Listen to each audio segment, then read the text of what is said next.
Welcome to Veni kitchen and health tips. ఈరోజు గుత్తి వంకాయ కూర ఎలా చేసుకోవాలో చూద్దామా ఫ్రెండ్స్. ముందుగా ఒక ప్యాన్ పెట్టుకొని అందులో పల్లీలు వేసి పల్లీలను వేయించుకోవాలి. వేయించిన తర్వాత ఒక 2 టేబుల్ స్పూన్ తెల్ల నువ్వులు వేసి నువ్వులను కూడా బాగా వేయించుకోవాలి.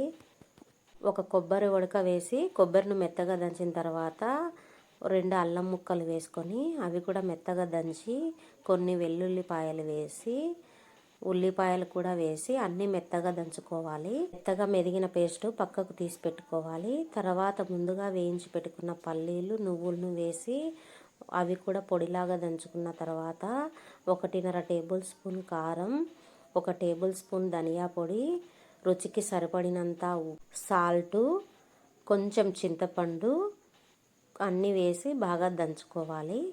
తర్వాత ఈ అల్లం వెల్లుల్లి పేస్టు ఇది కూడా వేసి అన్నీ కలిపి ముద్దలాగా దంచుకోవాలి. మెత్తగా మెదిగిన తర్వాత పక్కకు తోడుకొని కొన్ని నీళ్లు తీసుకొని చిన్న సైజు టమోటాలు కొంచెం సాల్ట్ వేసి టమోటాలను శుభ్రంగా కడిగి సన్నగా తరిగి పెట్టుకోవాలి. తర్వాత వంకాయలను కూడా 4 ముక్కలుగా వేసుకొని కొయ్యాలి.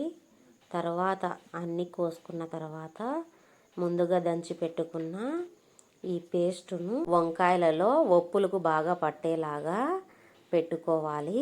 పెట్టుకునే ముందు కారం సాల్ట్ ఏమన్నా తక్కువైనాయేమో చూసుకొని ఇప్పుడే కలుపుకోవచ్చు.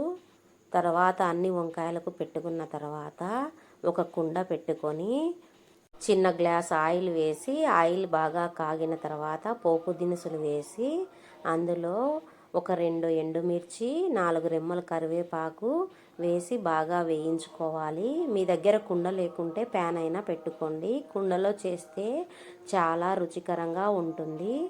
తర్వాత ముందుగా తరిగి పెట్టుకున్న టమోటాలను 1/2 టేబుల్ స్పూన్ పసుపు అన్నీ వేసి బాగా వేయించుకోవాలి. మట్టి కుండలో చేసుకోవడం వలన ఆరోగ్యానికి చాలా మంచిది. తర్వాత ఒక మూత పెట్టుకొని బాగా మగ్గనిచ్చుకోవాలి. ముందుగా కోసి పెట్టుకున్న వంకాయలను ఈ కుండలో ఒక్కొక్కటిగా వేసుకోవాలి. తర్వాత వంకాయలకు పెట్టంగా మిగిలిన పేస్టులో కొన్ని నీళ్లు పోసి ఆ కుండలోనే వంకాయల మీద వేయాలి. తర్వాత మూత పెట్టుకొని హై ఫ్లేమ్లో 10 నిమిషాలు మగ్గనివ్వాలి. తర్వాత కొంచెం కొత్తిమీర వేసుకోవాలి. కొత్తిమీర అందుబాటులో లేకుండా ఉంటే నేను పుదీనా వేసాను. గుత్తి వంకాయ కూర రెడీ అయ్యింది ఫ్రెండ్స్. ఇది చపాతీలోకి, రొట్టెలోకి, దోశలోకి సూపర్గా ఉంటుంది ఫ్రెండ్స్. మీకు నచ్చితే లైక్ చేసి సబ్స్క్రైబ్ చేయండి ఫ్రెండ్స్.